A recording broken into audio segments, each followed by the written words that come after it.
겁니다. 이상한 모양의 해바라기, 싹이 나는 토마토. 인터넷에서 후쿠시마 원전 사고로 인한 돌연변이라며 돌고 있는 사진들입니다. 이들의 진실은 뭘까? 어디서 퍼왔다는 게 없어요. 대부분 경우에 합성 사진일 수도 있고, 또 한 건 실제 사진인데 이 후쿠시마가 아니고 자연적으로 돌연변이 있거든요. 기형도 있고요. 그렇잖아요.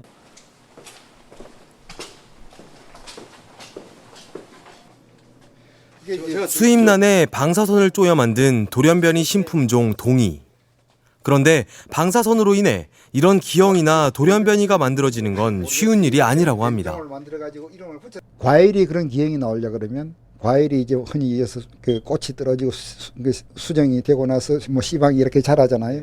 그 아주 짧은 며칠 사이에 가장 중요한 시기거든요. 그때 방사선을 많이 받아야 돼요. 근데 지금 후쿠시마 인근에서 주는 그 선량률이 불과 며칠 사이에 그렇게 많은 선량을 줄 만큼 여건이 안 돼 있어요. 하지만 후쿠시마 원전 사고 이후 일본에서 여러 기형 동식물이 나오는 건 사실입니다. 일본의 시민단체가 지난달 문제의 농장을 방문해 흙을 조사한 결과 기형 토끼를 낳을 만큼 방사성 물질에 심하게 오염된 것으로 나타났습니다. 유전학적으로 개연성이 높다라는 것은 얼마든지 말할 수 있습니다. 가장 유명한 유전자 돌연변이 유발인자가 방사능이에요. 인터넷에 돌고 있는 일본 방사능 오염 지도입니다. 일본 영토의 70% 이상이 검은색으로 표시되어 있습니다. 세계 5대 과학지인 PNAS, 즉 미국 국립과학원 회보에 올라와 있다고 쓰여 있습니다. 사실일까? 위조 작품이라고 보시면 됩니다. 전혀 근거가 없는 거죠. 실제 PNAS에 올라와 있는 지도는 이렇습니다. 토양의 세슘 오염 정도에 따라 색이 다르게 표현되어 있습니다. 아주 적은 양까지 10베크렐 이하, 5베크렐 이하까지 다 따지면 일본 땅 전체가 오염이 됐죠. 그러나 이제 그 정도는 오염 안 됐다고 보고 적어도 어느 정도 이상 이렇게 색깔로 칠해놓은 부분만 이렇게 따져도 70% 정도 오염됐습니다. 이 지도의 측정 시점과 비슷한 시기, 우리나라의 토양 세슘 농도를 살펴보면 가장 높은 곳이 12.9베크렐 정도이며 대부분은 검출이 안 됐거나 4베크렐 이내였습니다. 그러나 일본은 10베크렐, 100베크렐 이렇게 올라간단 말이죠. 1000베크렐 이렇게. 너무나 당연한 얘기죠. 오염이 돼 있죠, 일본 땅은. 일본 문부과학성이 만든 세슘 오염 지도입니다. 일본은 이 지도를 바탕으로 후쿠시마, 미야기, 이와테 등 8개 현만 방사능 오염 제거 대상으로 선정했습니다.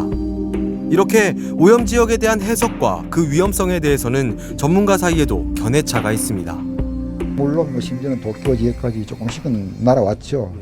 뭐 우리나라도 좀 날아왔잖아요. 날아왔는데 그런 정도는 아무런 영향을 미칠 수 있는 정도는 전혀 아니고, 관심을 가지고 뭐 이래서 우려할 수 있는 오염 지역은 제가 아까 얘기한 한 10km, 15km, 한 10km, 25km 정도 되는 그 지역.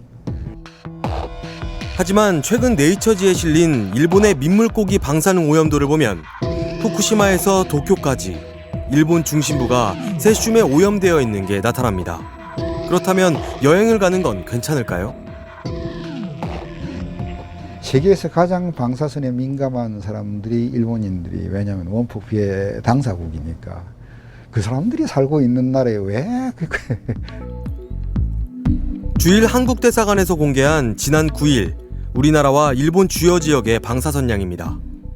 후쿠시마는 상당히 높지만 대부분 일본의 방사선량이 우리나라보다 낮은 것으로 나와 있습니다. 우리나라도 자연 방사선량 미치고 도쿄도 미친데 도쿄가 더 미치라는 겁니다. 후쿠시마 같은 경우 이제는 20km, 10km까지 들어가는 걸로 줄여서, 물론 일본 정부 발표니까 우리가 다 액면 그대로 바다를 끄는 적어도 100km 정도가 기본적으로 선진국이 생각하는 안전 반경이죠. 하지만 여전히 반론은 있습니다. 발표된 방사선량도 특정 지점에서 측정한 것일 뿐이라는 겁니다. 게다가 주일 한국대사관에서 공개한 일본의 방사선량은 일본 원자력규제위원회의 측정 결과인데 이미 일본에선 일본 정부의 방사선량 측정에 대한 의혹 제기가 계속되고 있는 상태입니다. 제가 아는 동료도 감기였어요.